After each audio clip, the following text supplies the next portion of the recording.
9 cara ibu-ibu atur uang belanja saat harga BBM dan sembako naik. Sebelum lanjut, pastikan moms semua klik tombol subscribe, share, dan like dulu ya, agar channel ini bisa lebih berkembang, bermanfaat buat lebih banyak teman-teman yang lain. Terima kasih, dan yuk lanjut deh. Halo moms semua, semoga semuanya sehat selalu ya. Bun, rasanya mau pingsan berjamaah ya setiap kali nengok harga di papan pengumuman SPBU atau lihat label harga minyak goreng yang naik. Terus kayak tensi darah kalau lihat cucian numpuk. Padahal baru kemarin ngerasa tenang. Sekarang harga BBM sama sembako kompak banget naiknya. Kayak grup vokal lagi konser. Bikin dompet kita yang tadinya tebal, sekarang jadi setipis tisu dibagi dua. Penting banget nih kita bahas gimana caranya tetap waras dan dapur tetap ngebul tanpa harus drama nangis di pojok gudang.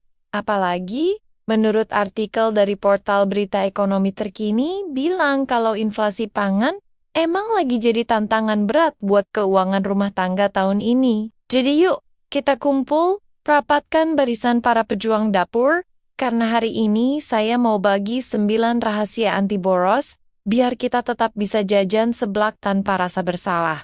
Cara pertama yang paling sakti adalah disiplin bikin daftar belanja sebelum berangkat ke pasar, biar kita nggak gampang kena hipnotis sama rayuan maut, abang tukang sayur, atau promo beli 2 gratis, satu yang sebenarnya nggak kita butuhin sama sekali. Jujur deh, kita sering banget niatnya cuma beli garam, tapi pulangnya bawa kerupuk sekantong besar sama daster baru gara-gara lapar mata.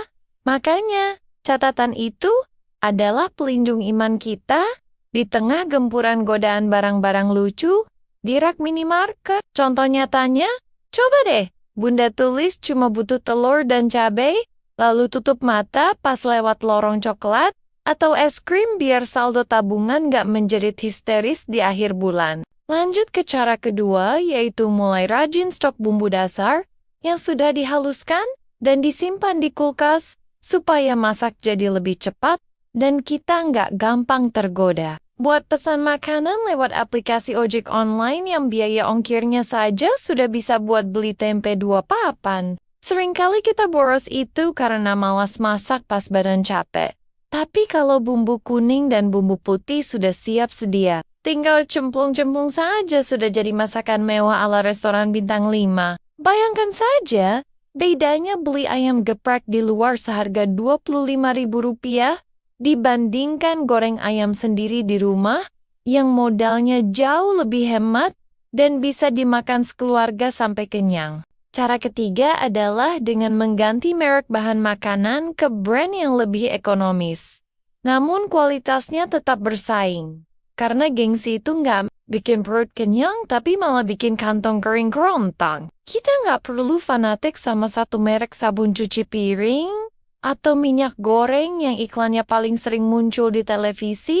Kalau ada merek lokal yang harganya selisih Rp3.000 tapi fungsinya sama saja. Uang receh kembalian Rp3.000 itu, kalau dikumpulin sebulan bisa buat bayar iuran sampah atau beli pulsa paket data, biar kita tetap bisa update status galau soal harga bawang yang makin pedas di mata. Nomor 4 yang gak kalah penting adalah menerapkan strategi food prep atau memilah-milah sayuran dan protein ke dalam wadah kedap udara supaya bahan makanan gak cepat busuk dan berakhir di tempat sampah secara tragis. Membuang makanan itu sama saja dengan membuang uang tunai ke selokan. Jadi pastikan semua sayur sudah bersih dan kering sebelum masuk kulkas, supaya tetap segar sampai seminggu ke depan. Misalnya saja kalau Bunda beli kangkung atau sawi langsung banyak, kalau disimpan asal-asalan, pasti besok sudah layu seperti harapan yang pupus.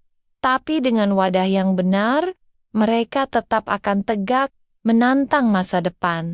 Cara kelima yaitu mulai kurangi frekuensi jajan di luar dan ganti dengan membawa bekal sendiri saat antar anak sekolah atau sekadar jalan-jalan sore karena biaya. Perintilan kecil itu Kalau di total jumlahnya bisa buat bayar cicilan motor. Ibu-ibu itu hobi banget beli es kopi kekinian atau cilok bumbu kacang sambil nunggu jemputan sekolah. Padahal kalau bawa botol minum sendiri dari rumah kita sudah menyelamatkan bumi, sekaligus menyelamatkan isi dompet. Coba hitung, kalau sehari jajan Rp10.000 saja dikali 30 hari, itu sudah Rp300.000 yang hilang cuma buat ngunyah cantik tanpa nutrisi yang jelas. Lanjut ke nomor 6, yaitu usahakan belanja di pasar tradisional saat subuh atau sekalian sore hari menjelang tutup.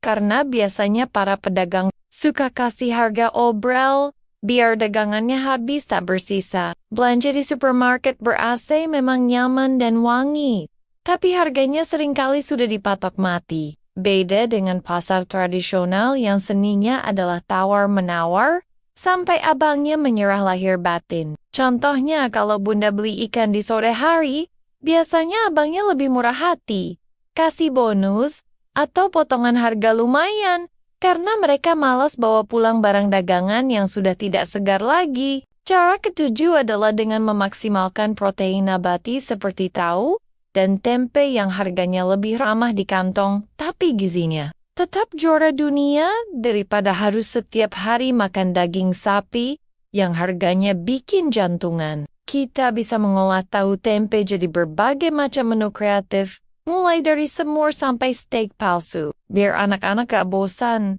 dan suami tetap merasa dilayani seperti raja, meskipun menunya sederhana saja. Ingat bun, sehat itu gak harus mahal.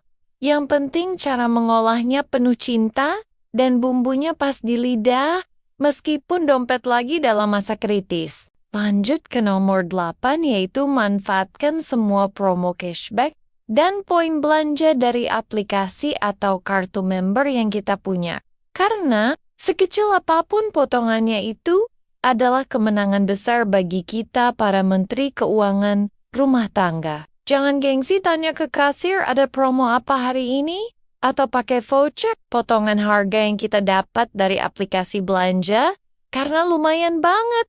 Bisa buat beli penyedap rasa atau deterjen 1 bungkus. Ibu-ibu yang cerdas adalah yang punya koleksi kartu member lebih banyak daripada koleksi sepatu.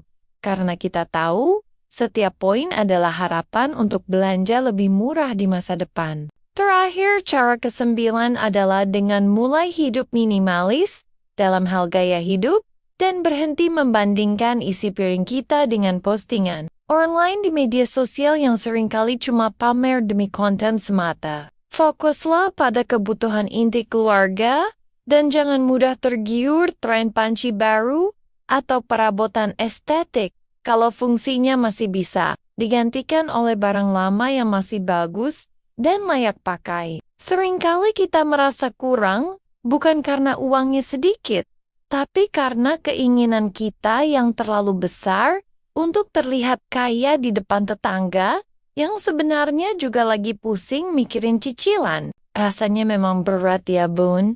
Jadi nahkoda di tengah badai harga yang lagi hobi naik gunung begini.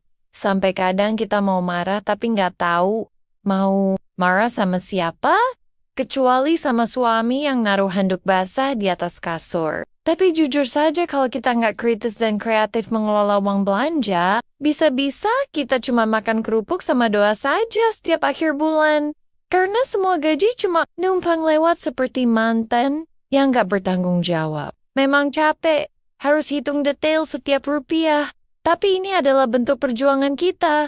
Demi kelangsungan hidup anak-anak dan kedamaian, suasana rumah yang tetap harmonis tanpa ribut soal uang dapur. Jangan lupa dipraktikkan ya cara-cara tadi, supaya dompet nggak gampang kempes sebelum waktunya, dan kita tetap bisa jadi ibu rumah tangga yang cerdas, sekaligus bahagia. Apakah Bunda punya cara rahasia lain yang lebih ampuh buat menghemat uang belanja saat harga-harga naik? Terima kasih Moms, semua sudah menemani dan mendengarkan ceritaku sampai akhir. Sampai ketemu lagi di video-video berikutnya. Jangan lupa share video ini ke teman-teman lain ya.